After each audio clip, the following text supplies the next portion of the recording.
October 24, 2024. Ontario's unemployment rate hits 6.8% as 26,500 construction workers lose their jobs in a single year. The province sheds 140,000 positions while adding 300,000 new residents.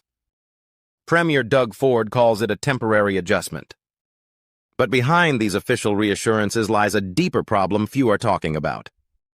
The numbers tell a different story than Queen's Park wants you to hear. Ontario's unemployment rate climbed to 7.0% in 2024, the highest level since 2014, excluding pandemic years.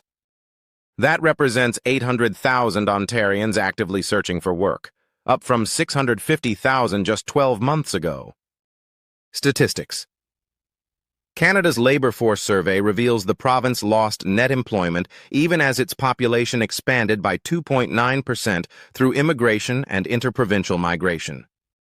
The employment rate dropped to 60.6%, down 1.3 percentage points year over year, signaling that job creation is failing to keep pace with population growth.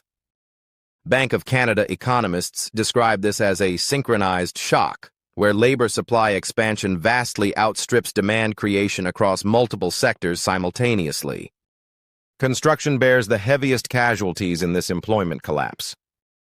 The sector hemorrhaged 26,500 jobs in 2024, representing a devastating 4.4% decline that reflects plummeting housing starts across the Greater Toronto Area. Manufacturing followed with 29,400 positions eliminated in the second quarter alone, the largest decline since 2009 outside of pandemic disruptions. Wholesale and retail trade cut 13,600 workers as consumer spending contracted. Agriculture eliminated 5,600 positions, a 7.2% sectoral decline. The Financial Accountability Office of Ontario documents that these losses concentrated among older male workers, with construction shedding 8,300 positions in this demographic and manufacturing cutting 7,200. Even traditionally resilient service sectors showed weakness, with business and support services eliminating 1,900 jobs and culture and recreation cutting 12,900 positions. Meet David Chen, a 34-year-old crane operator from Mississauga who received his layoff notice on March 15th. His last pay stub showed $1,847 take-home pay for a 2-week period. Now he sits at his kitchen table each morning, laptop open, scrolling through Indeed postings that require 3 years more experience than he possesses. His mortgage payment remains $2,200 monthly, while employment insurance provides $640 weekly, creating a $550 monthly shortfall he covers by draining his RRSP. Sarah Williams, 28, held a retail supervisor position at Yorkdale Shopping Center, earning $48,000 annually before her termination in July. She applied to 127 positions over 4 months, receiving 8 interviews and 0 offers. Her student loan payments of $340 monthly continue while she works part-time at Tim Hortons for $16.55 per hour, generating $1,100 monthly income that covers neither her $1,400 rent nor basic living expenses, say. James Morrison, 19, graduated from Seneca College's carpentry program in June with student debt of $18,500. His job search across the GTA construction market yielded 3 interviews in 5 months, with employers consistently citing reduced project pipelines and uncertain demand forecasts. Premier Doug Ford's government announced a $70 million rapid response package on August 20th, focusing on retraining programs and employment centers. The initiative promises 15,000 new training spots and 25 rapid response centers across affected communities. Labor Minister Monty McNaughton stated the government will ensure workers can retrain fast and land good-paying jobs through partnerships with community colleges and private training providers. However, economists question whether supply-side interventions address the fundamental demand shortage, driving unemployment increases. The province also implemented a 6-month deferral of $9 billion in provincial taxes to support businesses, though this measure primarily benefits employers rather than displaced workers. Ford's public comments urging young people to look harder for employment drew criticism from labor advocates who argue structural job shortages require policy solutions beyond individual effort. This employment crisis reflects a feedback loop between rapid population growth and insufficient economic expansion.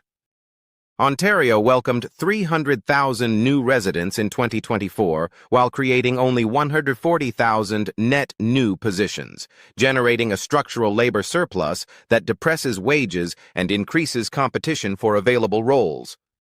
Immigration levels targeted at 465,000 nationally translate to approximately 180,000 new Ontario residents annually, while interprovincial migration adds another 120,000. Meanwhile, housing construction plummeted 23% year over year, eliminating the primary job creation engine for skilled trades workers. Interest rates at 4.25% have frozen residential development, creating a cascade effect through construction, real estate services, and related professional services. Manufacturing faces additional pressures from U.S. trade tensions and supply chain reorganization, while retail confronts decreased consumer spending amid inflation concerns. This represents a synchronized economic deceleration where multiple sectors contract simultaneously, overwhelming the labor market's capacity to absorb displaced workers. The crisis hits different regions with varying intensity across Ontario's economic geography. Toronto's unemployment rate reached 7.8% in October, up from 6.2% a year earlier, with financial services and professional services showing particular weakness. Ottawa maintained a lower 5.9% rate due to stable federal government employment, though technology sector layoffs offset some public sector stability.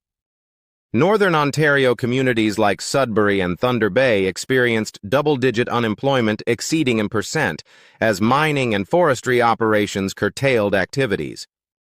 Conversely, Kitchener-Waterloo maintained 6.1% unemployment through technology sector resilience, though even this regional bright spot showed signs of cooling as venture capital funding contracted and several startups announced workforce reductions.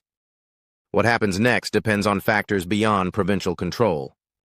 Will interest rate cuts stimulate construction activity sufficiently to reabsorb displaced trades workers? Can manufacturing adapt to changing trade relationships and supply chain configurations?